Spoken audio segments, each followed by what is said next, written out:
Bring that ass back like a boom, boom, boom, boom, boom.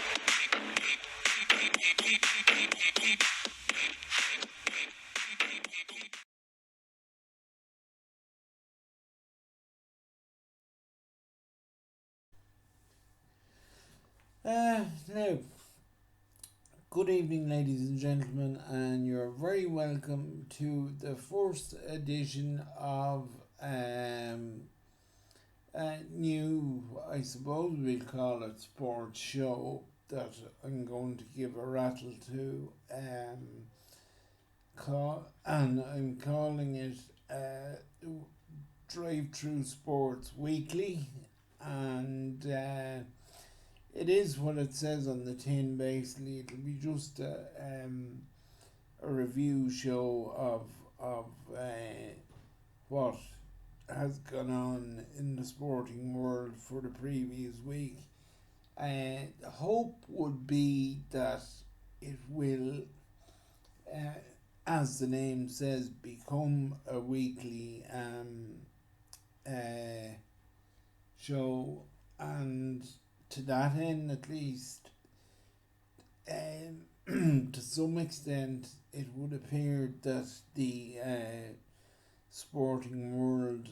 is at least making shapes towards getting back into some form of normality, whatever that is, whether it be under the guise of that dreadful phrase that has become one of the buzz things of the last 6 months or so, the new normal, or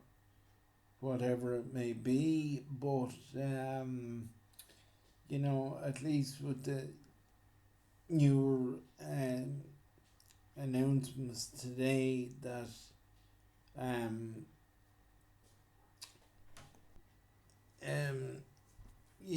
whether it'll be under the terms of the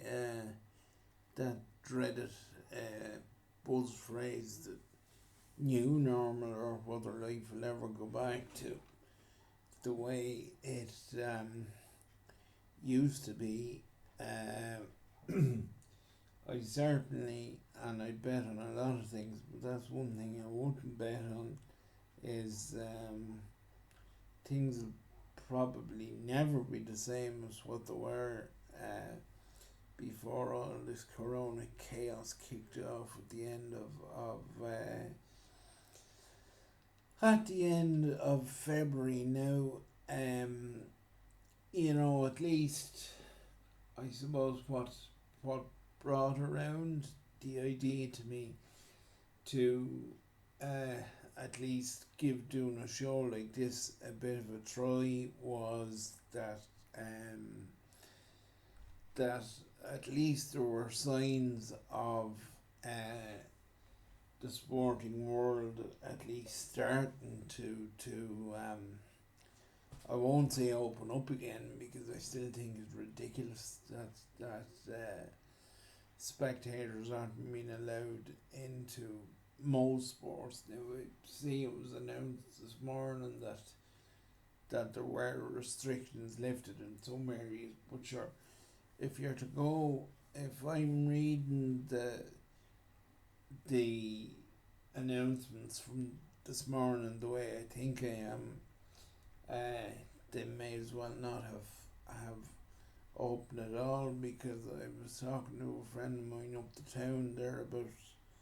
an hour or maybe 2 hours ago now at this stage, and he said to me that as far as he can work out, it is it only works out at about this is in a GAA context, it only works out at about 20 fans per team. Now, that to me is plainly ridiculous, and I know it will be particularly felt in this locality over the coming weekend, because we have the Dunboyne senior ladies team contesting their second senior championship final in a row, again, the opposition, the Simonstown now, Dunboyne were convincingly beaten in last year's decider, and I suppose in one sense there would be a school of thought, well, what has changed in the last year? Well, now,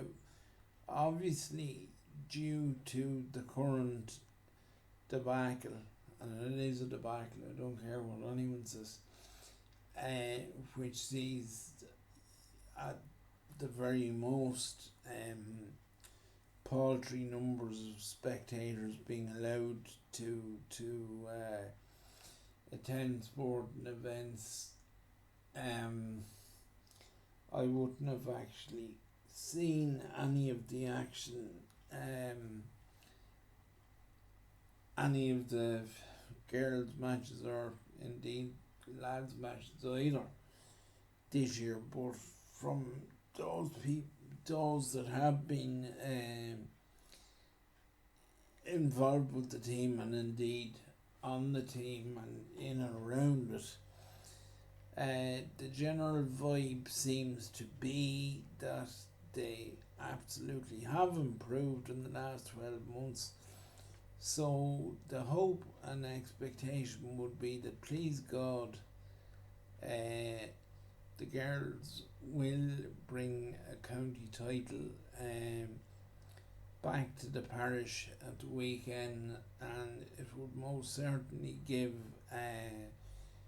the spirits not only in this seat but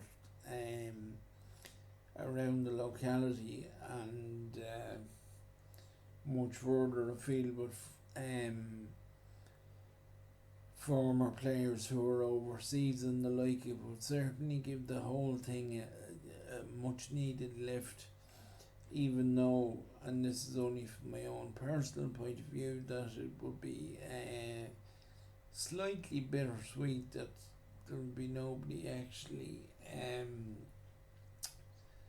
in a position to be at the games, but any bit of cheer that can be generated in a year like this year is to be not only applauded but grasped with as many hands as the body can lay on them, because that I would make no bones about saying that while obviously for somebody like myself it should come as no great surprise to anybody that the sporting action being at least starting to crank up a bit again has been of an indescribable comfort to myself, by way of passing time, number one, but even more importantly, now from a professional point of view, as a means of generating content for the Boylan Talk Sport website and indeed this YouTube channel, but at the same time there is always that nagging feeling there that, when you see a stadium like the Aviva Stadium last Saturday for the Pro 14 final between Leinster and Ulster, and some of the soccer grounds in England and some of the soccer grounds in England and things, GAA pitches around the country empty while games go on ahead. It just doesn't seem right, and I just wonder I just wonder, is it all totally necessary now? I am not for a moment saying that the corona is not real or that it's not highly dangerous, or there have been numerous families touched by the bloody thing, and indeed a good few in the locality touched by the COVID and things related to it since it kicked off at the end of February. Now,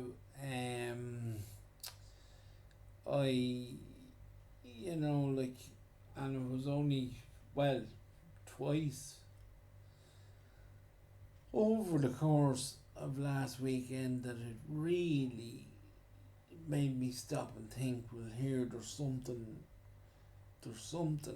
actually not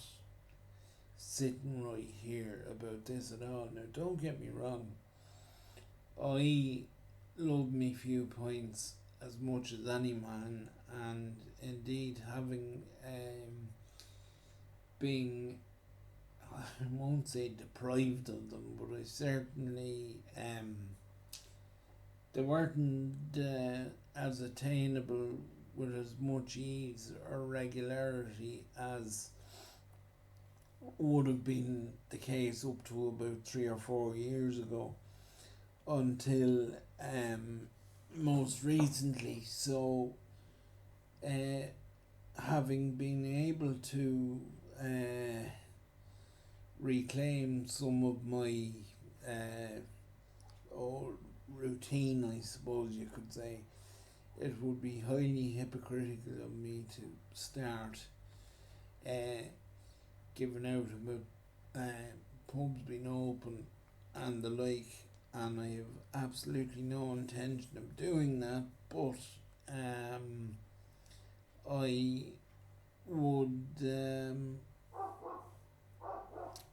I would have to question, like, with pubs open and able to serve drink and grub, and as much as I love that, and I hate saying needed, and I do not mean needed from an alcoholic perspective or for the drink or the food, it's just for the social interaction and the broadening of horizons. It would be highly hypocritical of me then to start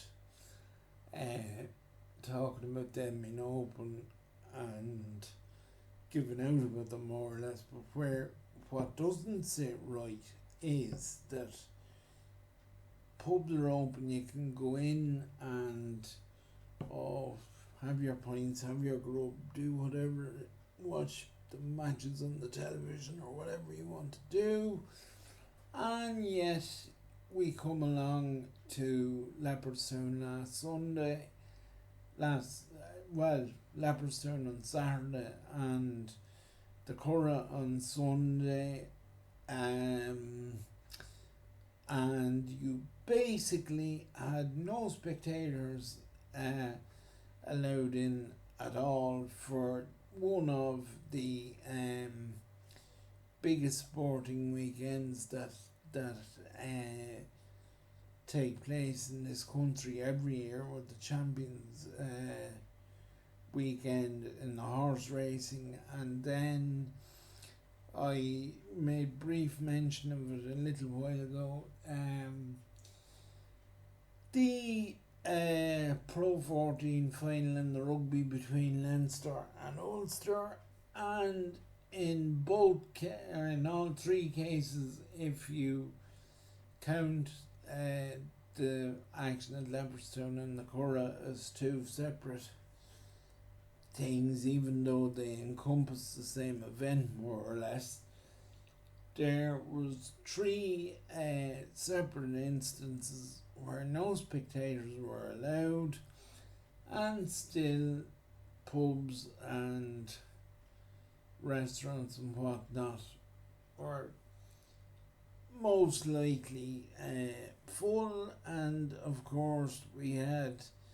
the bizarre spectacle of people protesting about having to wear masks over the weekend at the same time when they were actually wearing masks. So that actually tells you the level of people you're dealing with there. But it just,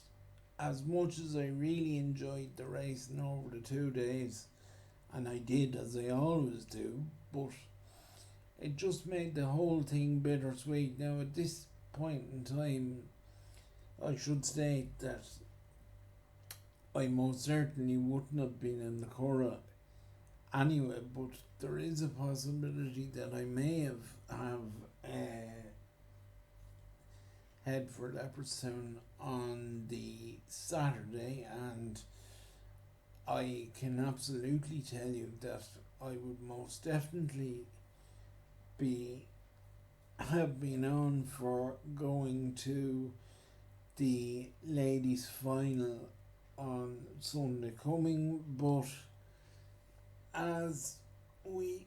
now see, we appear to have a two-tier system in operation with regard to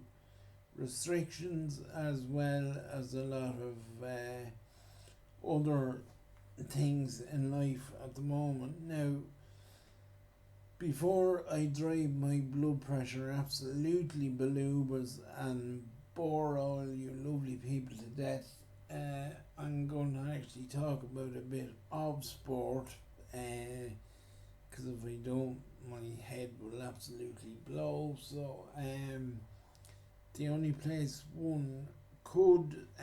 start would be with the aforementioned Champions Weekend in horse racing. Now it would come as absolutely no surprise, or it should come as no surprise anyway, that the Ballydoyle stroke Coolmore stroke other branches of the O'Brien family had an extremely profitable and bountiful weekend. We had I suppose from a purely aesthetic point of view, Magical doing her thing, as they say, yet again, would have to be the highlight for any genuine racing fan. For a mare that was on the point of being retired definitely last year, and possibly I think they're going to be talk of it the previous year as well. Now obviously with the likes of John Magner and the Coolmore operation, a major part of their thing will be from a breeding point of view, and in view of the fact that she is such a top class mare and now has such a good page, as they say, from a breeding perspective. When you go back, I would be the first to admit that I'm no expert on flat racing, but when you go back and look at the page she has in the business, in other words, some of the highest profile races which she has won, which always in breeding catalogues or sales catalogues go in black type, as they say, and there would be few, if any, would have as good a page as her at the moment. But at the same time, when she's still holding her form and running as well as she did and has been, I know the temptation would always be there just to keep her racing on. But I know if I owned her, as I say, I'm actually surprised that she is still in training at all. But I would imagine, and from the point of view of a fan, nearly hope that if she goes to the Prix de l'Arc in Paris in early October, which I would see no reason why she shouldn't, but if she does, I would imagine, win, lose or draw, I would imagine and hope that she'd be retired stood one way or the other after that. As regards racing, the other race as well, there can be no doubt from a perspective, and when I say local, I mean County Meath rather than actually Dunboyne, because Dunboyne's greatest connection to the flat racing galaxy at the moment is of course Pádraig Beggy, and Pádraig was actually on duty for Aidan O'Brien and the Coolmore operation in Doncaster over the weekend, I think it was. But from a County Meath perspective, there's absolutely no doubt what the big story in a horse racing sense over the weekend was. It had to be that of Cortown's Johnny Murtagh bagging his first Group 1 winner as a trainer when Champs-Élysées won the Champion Stakes under an absolutely marvellous ride from another Meath man, Trim's Colin Keane. Now, very few people would need to be enlightened as to Johnny Murtagh's ability as a trainer, just as he had as a rider, or for that matter as to the brilliance of Colin Keane in the saddle at the moment. Now, Irish racing, both flat and over jumps, is absolutely blessed at the moment with some of the best individuals, male and female, that have ever pulled on a pair of jodhpurs. I don't need to start listing names out now, but I think anybody that has followed racing for long enough will know who I mean. But the ride that Colin King gave the Murtagh horse in the big race on Saturday evening was nothing short of staggering, because actually now I'm starting to doubt myself. Was it Saturday evening or Sunday? It was Saturday evening in Leopardstown. I shouldn't doubt myself really, but then I've doubted myself in more ways than that for far too long. But the ride he gave Champs-Élysées was it. I tell you now, if certain other jockeys attached to certain other operations produce such a feat, certain elements of the media in certain places would be ranting and raving as if it was the second coming of Jesus Christ or something. But absolutely delighted for Johnny, because he he was absolutely my favourite rider on the flat when he was riding, and I still think what I think, and I can't swear to this, what I think was his last win in the Ascot Gold Cup aboard Yates still ranks as one of the best rides I have ever seen in a flat race in the 20 or 25 years that I've been properly attuned to the goings on in it. And again, I will say that I will be the first to admit that when it comes to flat racing, that I wouldn't be as tuned in as I would be to the national hunt, but more so even that I wouldn't be as tuned into it as I should be. But Colin Keane, as I say, the ride he gave Champs-Élysées in the Champion Stakes is up there with the two best other rides I've ever seen in a flat race. One of which, while I admit total local bias in this instance, I imagine anyone from Timbuktu who's seen the race would agree. The feat of navigation that Porrick Beggy achieved on Wings of Eagles in what I think was the 2017 Derby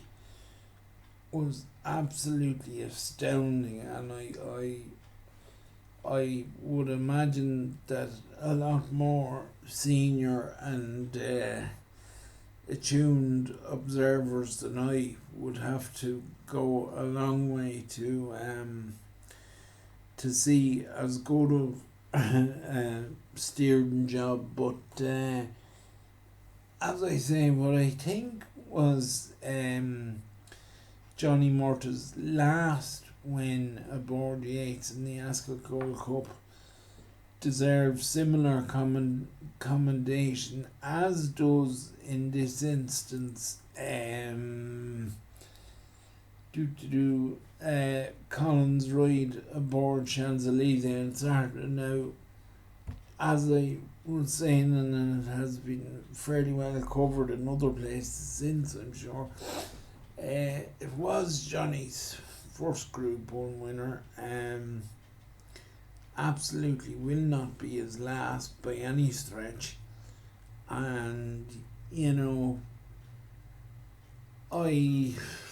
owners in racing can be fickle. Like, I'm just sitting here thinking of, I know Johnny has had a fair few winners in the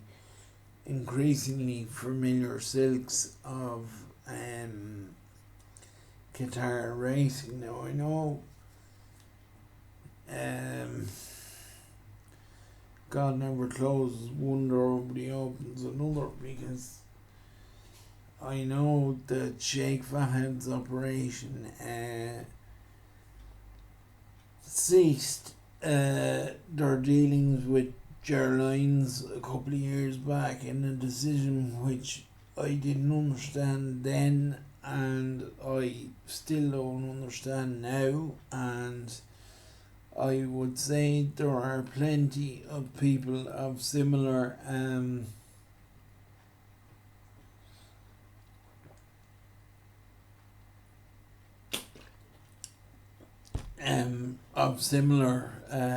thoughts to myself in that regard.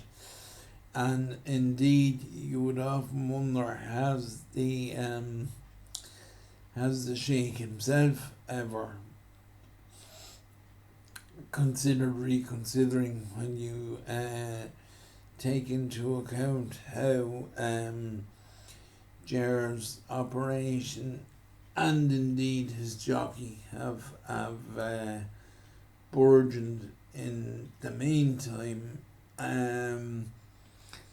But that's neither here nor there. Just to say another few bits and bobs before we move on from horse racing. It must also be recorded, of course, that Joseph O'Brien did win the English St. Leger on Saturday with what I think was Galileo Chrome at Doncaster. I know there was two of his father's horses, second and third, I think, and while it was great to see Tom Marquand in particular land a big prize, because I think he is one of the best new breed of jockeys on the circuit over in England. You could not but help feel for Shane Cross, who lost out on the ride after being stood down after testing positive for corona, and thus being unable to take up a big engagement like that. So something like that I can only imagine to be absolutely sickening, and but as I said here not so long ago when referring to something completely different at the time, one man's trash is another man's treasure, and Marquand was more than an able deputy on the day. Now, what else? The last bit I would have to mention, I suppose, as regards racing. I don't think anyone at this stage needs any further elaboration on the esteem in which I hold Noel Meade and my fondness for the big Castletown man, both as an individual and as a trainer. I mean, his record as a trainer speaks for itself. I mean, that he's still churning out bundles of winners nearly 50 years after he started out of to as a tribute to him and to his acumen at what he does, and of course to the staff and the people he has around him and the jockeys. It is also noteworthy, I think, that most of the what would we say, the big jockeys or the established jockeys, or whatever way you want to describe them, never have any bones about riding for him, and that in itself was proven when Colin Keane rode two horses for him over the weekend. Powerful Ted, who ran an absolute cracker in a valuable handicap in Leopardstown on Saturday, and Helvic Dream, who did likewise in the last race at the Curragh on Sunday. Now, everyone would know primarily, well, nowadays at least, as a national hunt trainer, and a very bloody good one, who has been champion trainer in Ireland 7 times, and I think 12 times topped the money list, or recorded the most amount of winners but lost out from a money perspective. I'm not sure which was which. But I was just looking at statistics now, in case any of you don't know at this stage. I am actually a statistics fiend,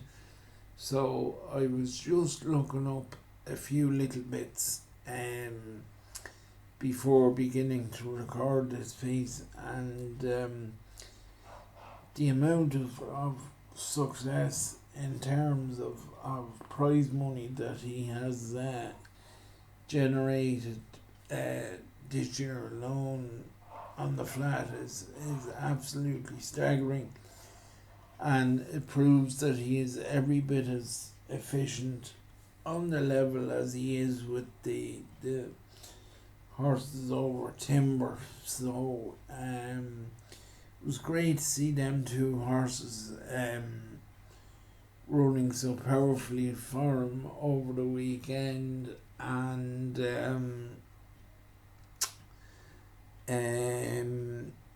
it shows that there's still, even though that horrible word veteran would probably be affixed to his file in terms of his status among the training ranks now, he is still more than able to churn out the good horses and the good results on the days that matter most, and long may that continue. I will just say that the same is thankfully absolutely applicable to the man whom I would regard as my favourite trainer on the flat racing circuit, the great J.S. Bulger of Coolcullen even. Jim Bulger, apart from being the same age as my mother, which I'm not going to mention numbers for fear of being excommunicated or assassinated, one or the other.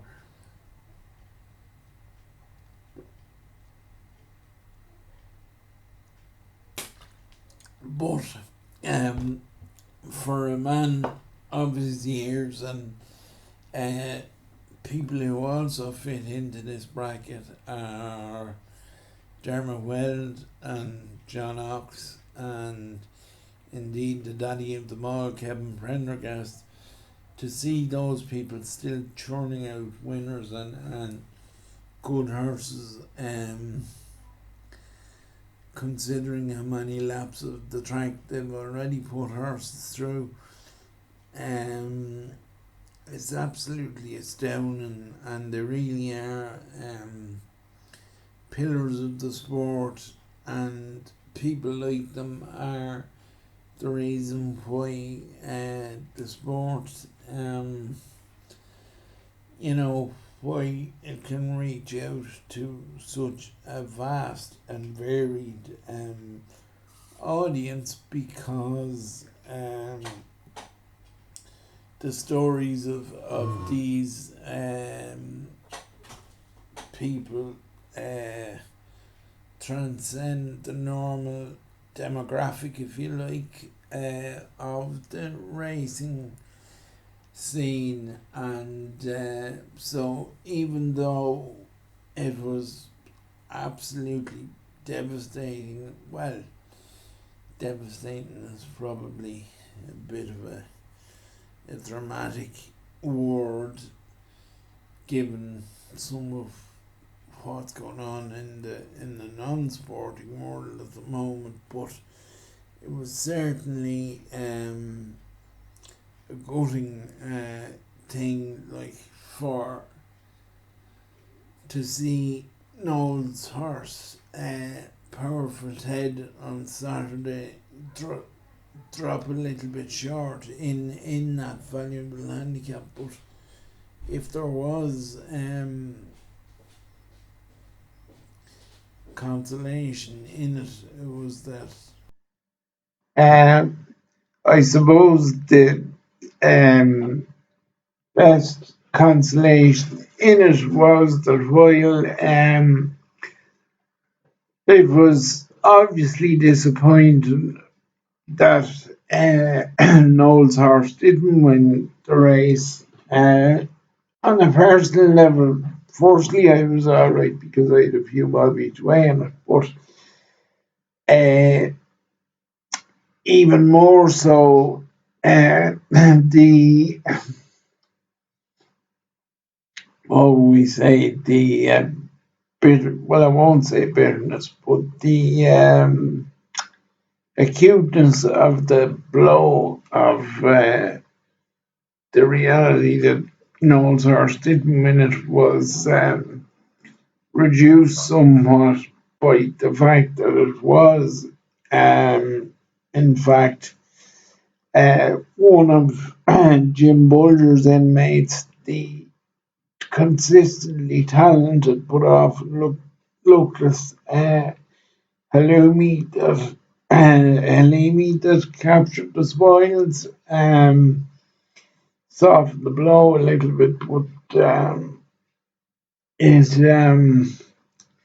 it was, as I say, a great weekend for Meadman in particular between Colin Keane and Johnny Murta and Noel. And sure, even though Jim Bulger is, of course, as we know, very much a Wexford man, most people will at this stage know either from me or just it's. I'd say it's fairly well known generally at this stage that Jim Bulger has some very close connections with some very prominent Mead people. So there was it was while it was terribly disappointing that Noel's horse didn't win on the Saturday in particular. The blow was softened a little bit by realising who did win the race. Elsewhere on Saturday, of course, as we move on to rugby, Leinster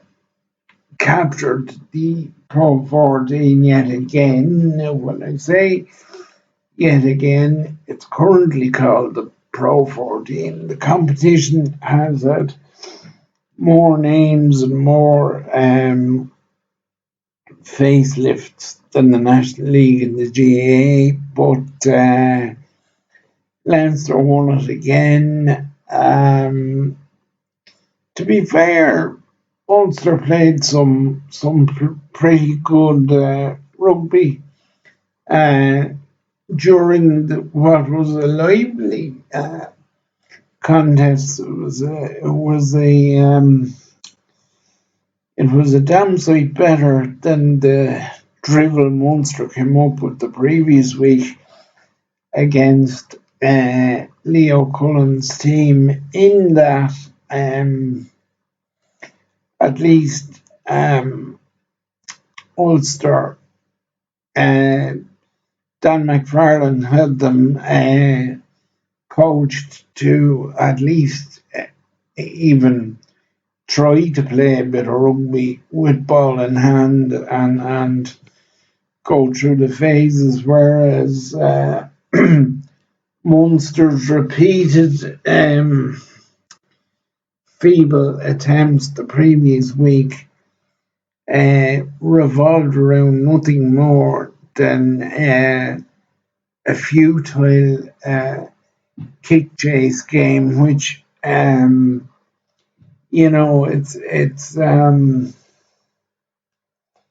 it looks great when it works, but when you're consistently under pressure, and especially against the team of the acumen and uh, brilliance of Leinster continually kicking the ball back to them is like that definition of stupidity that one of the famous scientists came out with many moons ago, that doing the same thing over and over again and expecting different results is the definition of stupidity, and it's certainly something that Munster have become absolutely obsessed with in more recent years, particularly from the time of Anthony Foley's passing 4 years ago. The whole Munster game plan, both under Rassie Erasmus, who of course is now in charge of South Africa, and Johan van Graan as well, their only go-to tactical ploy appears to be to, as I say, engage in a kick chase, which they neither have the personnel nor the intelligence to execute properly, and repeatedly give ball back to a team like Leinster, and you will be summarily punished for same as Munster ruthlessly were last week. I mean, there was times, if you go back to the week before that, or 2 weeks before, I think it was, Munster had not, for the first time this season, looked like a team that genuinely were making progress and really put her up to the perennial kingpins of not only the Pro 14 but European rugby for the last decade nearly, or thereabouts. But whatever got into them last Saturday week in the semi-final, they never rose a gallop at all, and it was actually for their fans, and I'm sure for the players and everyone connected with the place, it was actually an embarrassment. But at least to that end, Ulster, I felt on Saturday, gave a great account of themselves, particularly it was very noticeable, in fact, that Jacob Stockdale appears to be coming back to something like his best form, and certainly the one that stood out to me, not only in Saturday, but he has done in the last over the last period, was Stuart McCluskey, and I would hope and expect that when Andy Farrell comes to put another Ireland squad together, whenever or for whatever it may be,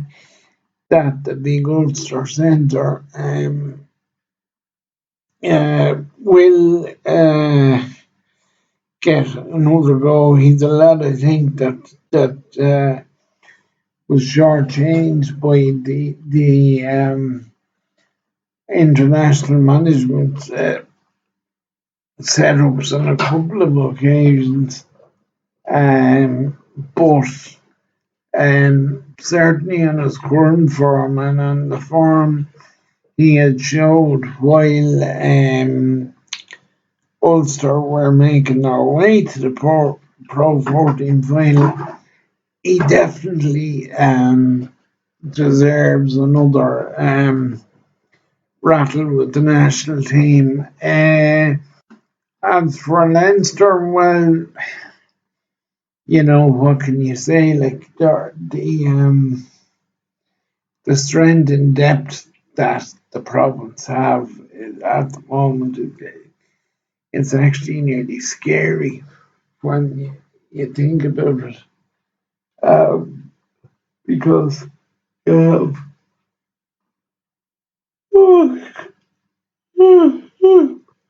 excuse me, because you have, like, I mean, you look at it there, last Saturday, um, Johnny Sexton didn't start, or Johnny Sexton didn't start, or their normal halfback, their other normal halfbacks were um, mixed up a bit as well, and there was quite a number of the first team didn't really feature. Or the one thing I would take out of it, Ross Byrne, it's definitely a growing, what would you say, presence or contender, or really an established option now at fly half, both for Leinster and, in my humble opinion, for Ireland as well, because certainly in terms of the national team, presuming Sexton would continue to play on with them for another little while at least, and now even that can't be too long because he is 35, and I suppose he can't go on forever. But if anything were to happen, I'm presuming he is still on the horizon for Andy Farrell's outfit for now, anyway. If anything were to happen, Ross Byrne would certainly look the ideal and maybe in some ways only plausible replacement for the godson of the great Billy Keane from Listowel in County Kerry. And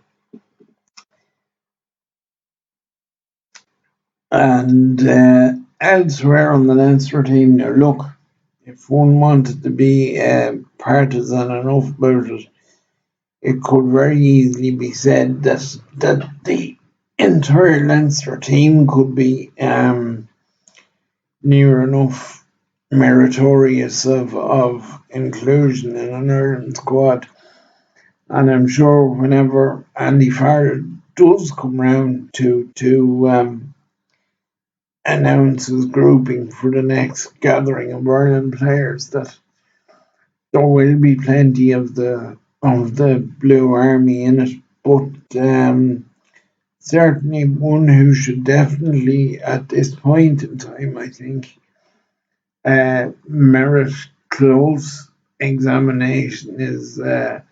Max Deegan. Now, Deegan is a lad that I have been tracking the progress of within the Leinster setup for quite some time, along with obviously Manavi's Hugh O'Sullivan as well. Now, aside from O'Sullivan and Deegan, the other Leinster player that would jump out at me with regard to being worthy of, at the very least, assessed for his suitability to play at the next level would be the former Mayo footballer Caelan Doris. Now, as regards himself and Deegan, both would appear to be well worth considering. Now, I know Deegan strikes me as the type of lad who could flip between second row and back row, and I imagine at the end of the day, because there's not really well, to my eye anyway, there's not really a whole pile of difference between the two positions. So I would imagine that Keelan Doris and Max Deegan will be very much in the reckoning for, at the very least, consideration for outings in green whenever that opportunity comes along. Uh, when exactly that is going to be, I am not entirely sure because my brother Des, who would be even more of a wit and tuned into the whole rugby situation than I would be even, was the last time I asked him, unsure as to when um, the current season, if you want to call it that, was about to kick off. But that'd be something interesting to keep an eye on and keep the mind um, occupied in the weeks and indeed months ahead as to how the couple of players I've highlighted there develop and progress. So that in itself will be something of an attraction to the forthcoming rugby season whenever it takes off. Something which, of course, did take off at the weekend was the Premiership and Championship football in England, and that. And look, after a week, there's not much anybody can say about anything. Apart from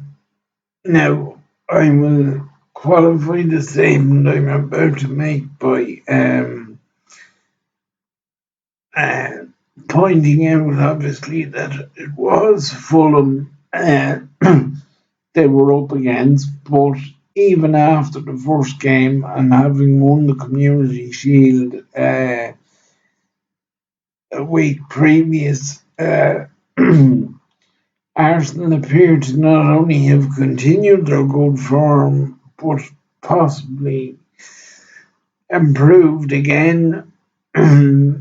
from being under Mikel Arteta's guidance. And even at this very early stage,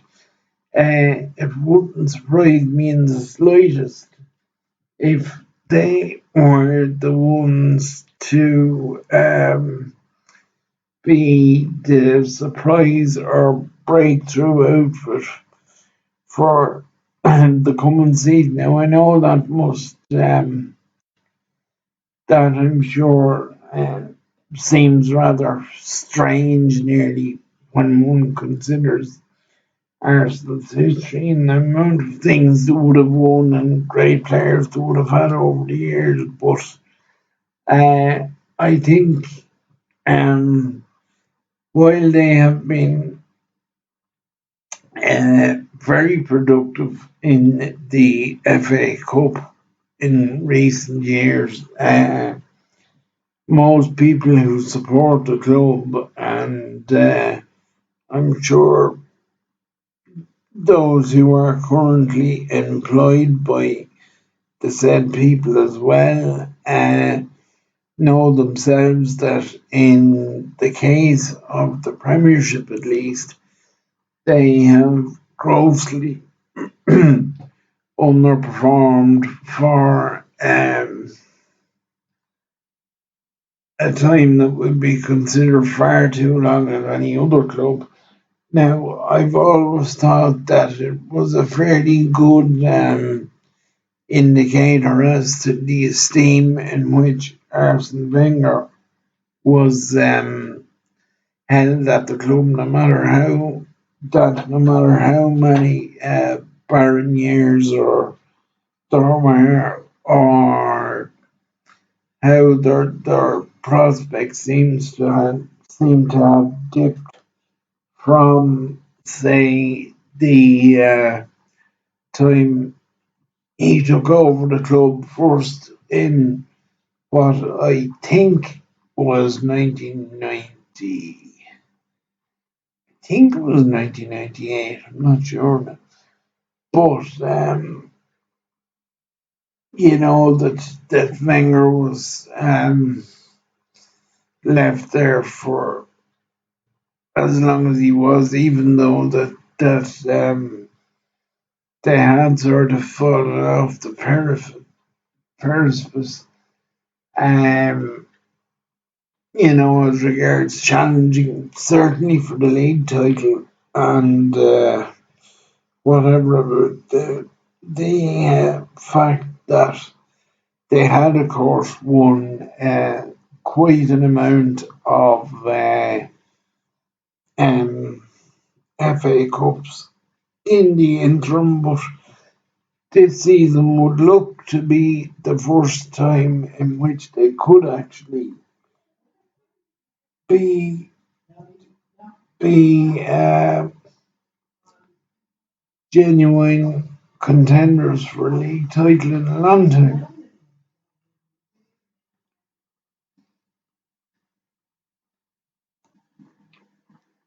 Of course, that's all to look forward to whenever the rugby season does get going, and there will be things like darts and the basketball and that will be getting going again to keep being uh, occupied over the winter, I suppose you'd say, and uh, more significantly from my own point of view, the national hunt racing will be taken off in earnest. I always sort of think that the Harvest Festival in Listowel really marks the beginning of the proper national hunt racing season. And even though it, like everything else this year, will be a very weird phenomenon this year, in that there will be nobody down there at it. Its significance in the racing calendar, both in its own right and by way of being, what would you say, signpost race for some of the bigger handicaps to come even later in the season, like the Tri-Town Chase and the Paddy Power Chase at Christmas and the John Dorkin in Punchestown and ultimately the Irish Grand National. Please God, if it does get to go ahead in Fairyhouse at some point in 2021, the Kerry National will be a major indicative race for that, but of course it would be utterly strange from the viewpoint that it will all be behind closed doors, and even from a personal point of view, it'll be very strange this year in that my to dear friends Owen Lynch and Joe Murray will be no better than myself watching it on the television rather than being in situ and um, amongst other things visiting a very famous watering hole which I hope someday to grace with my presence, that being John B. Keane's pub in Listowel, which of course is now run by his son Billy, and Billy, of course, is every bit as good a writer as the father was, and it would be an earnest hope and ambition of mine that one day I would be able to make the trip to the kingdom, or even make Billy's acquaintance somewhere along the way. But Listowel, like a lot of other things this year, will be on the strange side. Um, but thankfully, at least, even if it's only watching it on television, uh,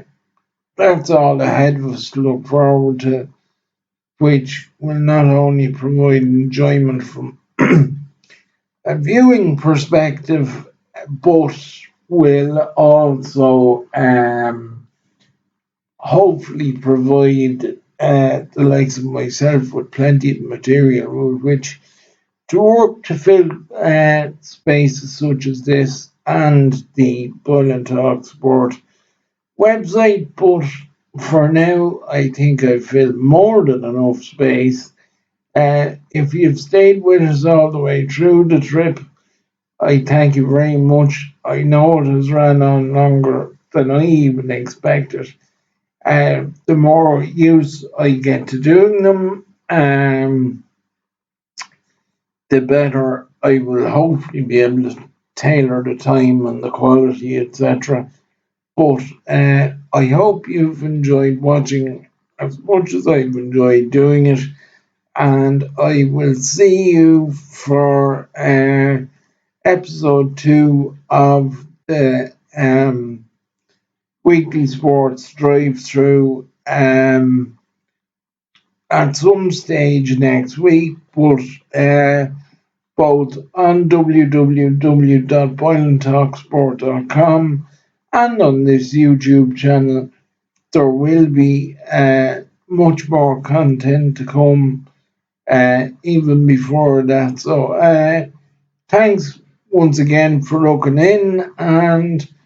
we will see you all soon, hopefully.